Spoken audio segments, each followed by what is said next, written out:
Hello and a very warm welcome to the programme. Welcome to BU Today, Bournemouth University Today. Now, you may have just heard my guest who was commenting, is this your music? You'll find out why he said that later. But no, the title music is just a piece of production music that gets us into Bournemouth University Today. Now, the guest I've got is a very, very special guest. Very special because he talks over titles, but also because he is the world's most travelled person. He's here for a very special reason today because he's launching his new book, Elsewhere. This is his 7th book and his first book that is being published by a publisher, not self-published, but officially published in English. So it's quite a landmark moment. I have one of his older books here, which we'll talk about later. And we're also, stay tuned, because in the second half of the programme, we're going to talk about a Guinness World Record that the two of us took part in. But before all of that, let's meet him. Let's meet Gunnar Garfors. Good afternoon, sir. Good afternoon. Thanks for having me. How are you today? I'm brilliant. You know, we're in Falmouth, not Falmouth, Bournemouth. Oh, yeah, get the right town. Oh, yeah, absolutely. See, I love it here. It's a fantastic town. I also love Falmouth, where we studied, but we did study together at Bournemouth. Falmouth, and that's hilarious. That's like those great rock bands of the 70s used to come out on stage and say, "Welcome Baltimore" or whatever, and find out they were somewhere different. You do actually travel that much. You've visited every country in the world twice. You were the first hobby traveller to do so. Well, first traveller, anybody to do so. You were the youngest hobby traveller to visit every country once. All of these firsts and Guinness World Records, etc. I mean, just give us a flavour. What's it like to travel so much and so often? I love it. The main bit is to get to know people from different cultures and different countries. It's always what gives me the most. It's talking to the people that actually live there. A lot of us, when we typically travel with someone from our own country, our own culture, and then we form some sort of a small group, and we don't really get in touch with the people that actually live there. So traveling alone, I do that quite a bit, and when you're researching a book, that's really the only way to do it in order to get under the skin of the experts, namely the locals. Absolutely. Now, you've flagged a couple of things we're going to come back to. So again, I'm going to say to the people at home, stay tuned, because we're going to talk about the cost of this, environmental and financial and everything else, and get into the nitty-gritty of it. But let's concentrate, first of all, on your book, because that's why you are here today. Called Elsewhere. It's called different things in different languages, I believe. It is actually, yeah. The first one came out in Norwegian, and there it's called Ingen stad, which means nowhere. Right. But my agents, they thought in English Elsewhere was a better title, so we went with that. In Hungarian, it's called Where Only Birds Go, so which is much more poetic. So maybe I should have gone for that one in English as well. Birds go, yeah. You could, yeah. But no, I mean, this is great. The world's least visited country. So go on then, tell us, what are the world's least visited countries? Well, you know, they are spread around only 3 continents. Most of them are in Africa, 11 of them.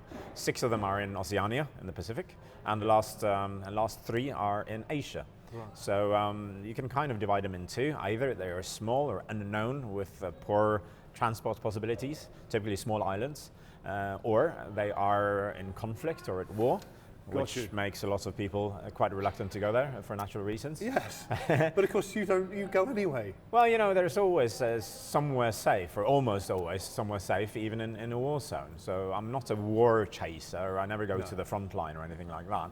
That's not what I'm after.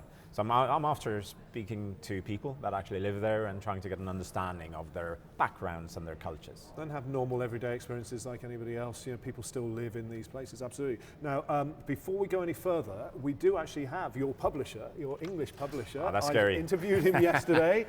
He said very nice things. Oh. Let's find out exactly what he did say. I was asked to do an interview for Falmouth University, which is where I went to university.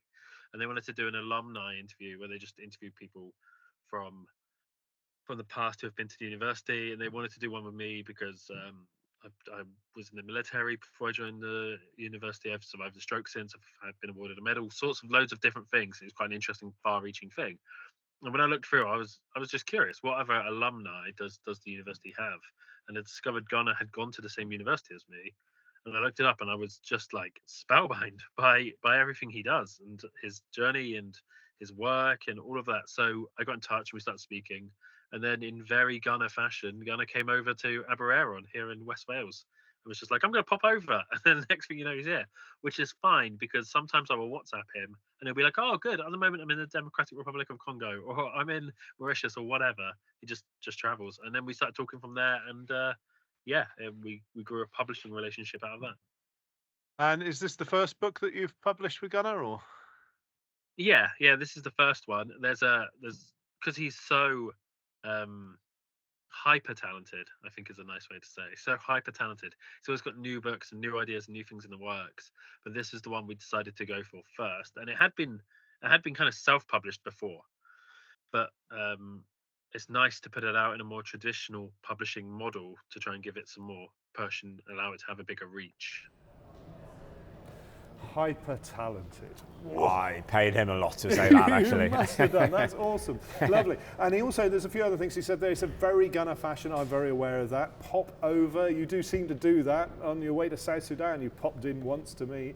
But yeah, this is all sort of perhaps because the world is now a smaller place, and I think you probably perceive the world as much smaller than a lot of us. It's I'm easily traveled, let's say, and the world has opened up in many ways. There are more cheap airfares, visa regulations have changed, usually to the better. So yeah, it's much easier, and of course with the internet, the information availability is much better than before. When I started traveling back in the 90s, the internet was not really around. So then researching how to get to various places and what to do there and what to see, who to meet was much more difficult than it is now. And talking about very Gunnar fashion, I believe you started travelling as the result of the bet around the stands. Is this correct? Well, I don't know. I told a friend of mine, Ola, a Norwegian guy, that I was going to visit every country in the world. And he said, no way you're going to do that. So that turned into a bet. And I won it, and he gracefully, the bet was about one beer for every country. Oh, right. And this was in, when was this? 2010, I think. And back then there were only 197 countries. And then South Sudan. UN recognised countries. Yeah, UN. Well, there are 193 UN countries, right. 2 UN observers, and then there are 3 other countries that are acknowledged by at least 10, 15 UN countries. That's Kosovo, Taiwan, and Western Sahara. So okay, that's 198. Sorry, yes, good point. But back then, that was before South Sudan was an independent country. So, and that became independent in 2011. And obviously, there's one more country. So he gracefully admitted losing the bet. He gave me 197 beers and a bottle of rum for South Sudan. Right. But I thought, didn't you go to Afghanistan and Kazakhstan and do like the? Yeah, that's how it started in 2004, and I was with my brother Einstein. We were talking about going somewhere a bit special, and so not France or the US or the UK. And we read a report in the local newspaper about some engineers visiting Norway, or my region in Norway. Talking about hydropower and learning about hydropower in Norway. They're going to take that to Kyrgyzstan, where they're from. Only Kyrgy what? And we started researching, and we said, oh, let's go to Kyrgyzstan. Yeah. And then we checked the prices, and they were really, really high. So we said, we can't really afford that.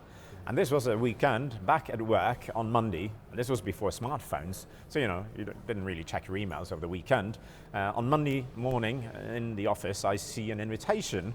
Worked at Norwegian Broadcasting Corporation at the time to do a presentation in Kazakhstan, which is a neighboring country.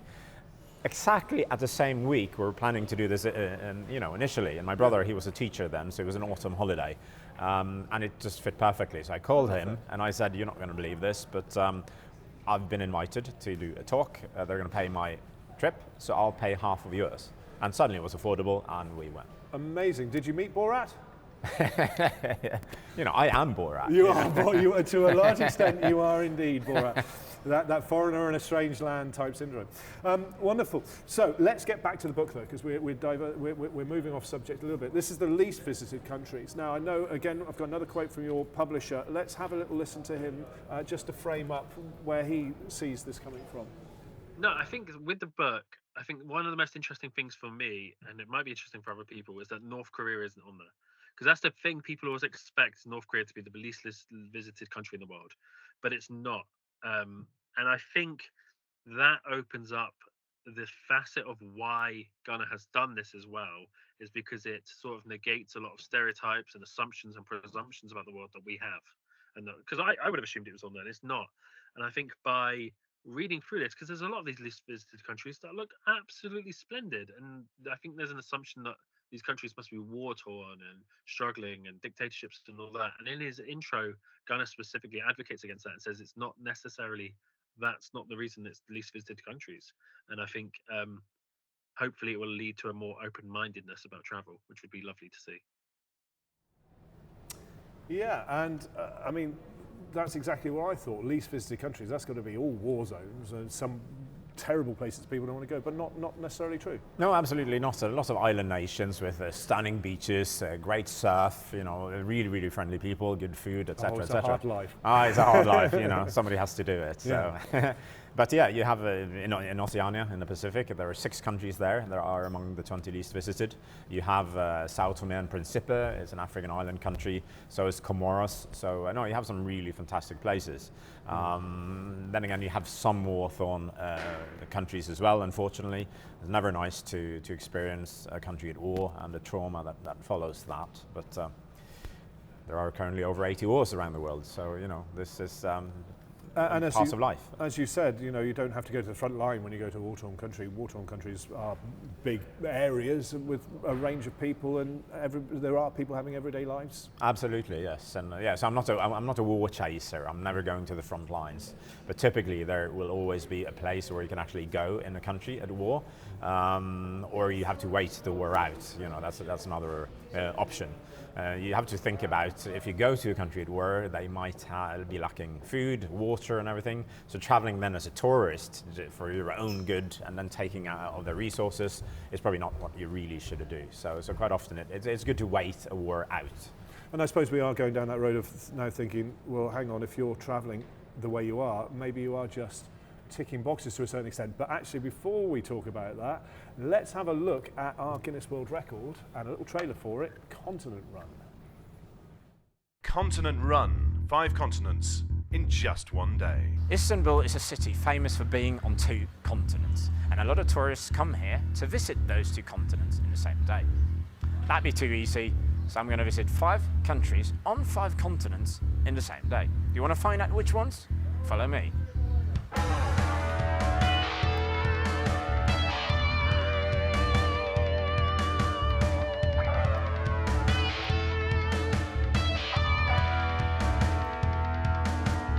It's June 18, it's just after midnight. I'm standing here in Asia. The blurry lights behind me is Istanbul.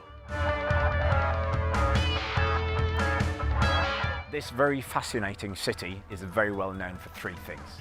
The Great Mosque, the 3rd biggest in the world, the Medina or the marketplace, big trading city, and nightlife, surprisingly enough. But not today, it's Monday and it's 5 a.m. I had 1 hour and 57 minutes between flights, not much of that remaining. I've got to run, continent run.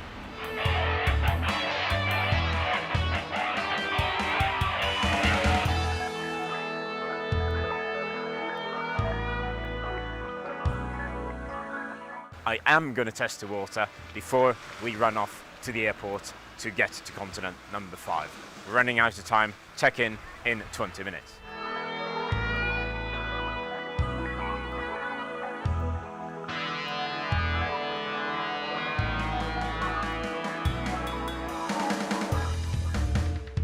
We have now been to 5 continents on this very day. 5 continents. It's absolutely. Put it there, Gun. Absolutely shattered. Time for bed, I think. Well, very, very soon, but we're going to have to celebrate first. 5 countries, 5 continents. That was an incredible day, followed by a legendary night. Do watch this space, though. Next time, we'll be visiting all 7 continents using a decommissioned Concorde. Sponsorship inquiries? Do get in touch. And I think we did actually talk about getting a Learjet from a friend of yours or something, I don't know. But anyway, let's just have a quick look in this envelope. I kept the envelope because you wrote doctor. It wasn't very nice. Yes, you were. I'm not quite. I am doing a doctorate, but that's a few years yet. But what's inside it is very special indeed. That's our certificate for the Guinness World Record. We were even in the book with a photograph as well. We were, which was fantastic, and it was an incredible experience. I mean, quite apart from having the record itself, obviously to do all of that was incredible. And in your first book, you actually talk all about the record. At my expense, it has to be Well, said, you know, quite a lot. that happens, doesn't it? Yeah, I mean, you've sort of used this book to get your own back at me for any sort of ribbing I gave you during our university. There was some bullying there, I think. Yeah, you're the bad bully of the university. But then you bullied back, well, you know, where I had no right to reply. you know, you have to watch your words. It would be awful, wouldn't it, if I had a television programme that I was hosting and that I was able to do things like, I wonder, do we have a photo of us graduating? I think we do. We can see you, Gunnar, there. Oh my goodness, what happened to the hair? Well, I lost a bet, so I had to shave it off. Yeah. Down the front there on the left, I mean, let's gloss over the fact that I'm stood at the back with too much hair. But you're certainly there. And also, actually, while we're on the subject of photographs, I have another photo as well. Now, when we went worldwide with this record, it was covered in something like 150, 160 different countries did articles on this. And a large number of the articles used this picture of you, Gunnar. Yeah, look how handsome I am. I think that's actually you, isn't it? No, it wasn't you, it was me all along. I was in the Dominican Republic. Yeah. It was in the Dominican Republic, beautiful clear water. And that actually, getting serious again for a moment, that was one of your rules, wasn't it? As far as this challenge was concerned, was that we should do something in every country. And on the actual day we did, didn't we? So what did we do? Can you run through? Yeah, well, we started in Turkey. We met with Ebru, and she took us to some of the islands outside Istanbul on the Asian side. In Casablanca, we explored the mosque in the middle of the night. I think you were told off by the police not to film. We were chased off by, as you called them at the time, the mosque police. The mosque but police, yes, of course, this is a large mosque. It's 4 o'clock in the morning. We were trying to get sunrise, but we were there a little early. But the security guard or police officer was a bit upset about this. And he didn't like us being there in the middle of the night. We left swiftly. Understandably, yes. Of course, we also and then we went on to Europe, and in Paris. We didn't have much time there. We explored the train station and met a couple of people to interview. And you did a bit of parkour, as it were, running through to the world famous high-speed rail link. Yes. I mean, this is a bit tenuous, a bit of a stretch, but we did do something in France. We did indeed, yes. And then we went on to North America, Dominican Republic. We went down to the beach. For sunset. Yeah, for sunset. And yeah, that was wonderful. Yeah. And we almost lost our flight. Someone was getting a hamburger, which took too long time, and that almost cost us losing the flight. But we didn't. And then we partied the night away in Caracas, Venezuela, South America. You certainly did. I went straight to bed. Obviously, I was very good. Always a sensible man. Indeed. And then we spent a few days coming back, 10 days I think in total, filming inserts and bits and pieces. So, but everything I think you saw in that, yes, in fact, everything in that trailer was shot on the day, because that was edited the following day, wasn't it? And up on social media. Indeed. Which is early. I mean, it was 2012 we did the record, so to use YouTube in that way was just starting to happen, wasn't it? Now, there is something I wanted to talk about, and I think this is probably the forum and the best place to put this finally, once and for all, to bed. Now, as we left Istanbul, you think you crossed the line into security or into the non-country part of the airport first, is that correct? Well, you know, the jury's still out on that one, I think. Yeah. Now, but the important thing is, now, when we arrived finally at our destination in Venezuela, and you crossed the line into Venezuela, leaving the airport, I filmed you doing that. Where did I film you from? Must have been the aircraft, I think. No, I filmed you from Venezuela. What I'm guessing at is surely I set the record. Yeah, so you did slightly faster than me, you reckon? No, not fast, it's not about speed. I was just there first. There you go, yeah. So the first person sets the record. But I was the first one to get a stamp into Venezuela, so that kind of offset. You know, you have to officially enter. Yeah, this one will run and run. This one will run and run. It has run and run already. No, that's all cool. No, I mean, we set a Guinness World Record. We've seen the certificate. It has, other people have equaled it now, is that right? Yeah, a couple of people, Norwegians actually. Of course, Norwegians. Yeah, you know, we got a lot of PR, a lot of press in Norway about it, so that inspired 2 guys from up north to do the same. So they equaled our record. But we were first. And that's an important thing, isn't it, when you set a record, that it should be able to be equalled or even beaten if somebody is going to be really motivated. I'm not sure how they'd achieve it, but it is perhaps possible. Have you tried to? Are you going to try and break it at some point? Probably not. No, I mean this is. It's nice to have this sort of record, but you can't really beat it. I mean, we can do it faster. Obviously, that's possible. And if you don't really do anything in the different countries, you can probably do it a couple of hours faster. And to be fair, we did play around with time zones. We flew westwards, so we didn't do it in 24 hours. I think we used 27 hours and 20 minutes. Just under, wasn't it? Oh, it was just over, but it was all in the same day, so Yes. it was kind of playing with the with visa time stamps zones. are on the same day, which is how the record was established, wasn't it? Yes. The passport stamps. So yeah, that was wonderful, and it took quite a long time for Guinness World Records to approve it. Yeah. So I remember I was told about this in Amsterdam, so that turned into a big party, as you can imagine. Well, I was very, very chuffed to receive the certificate. Thank you very much for that. Now, of course, what I said earlier on was that we were going to discuss a little bit about the cost of all of this.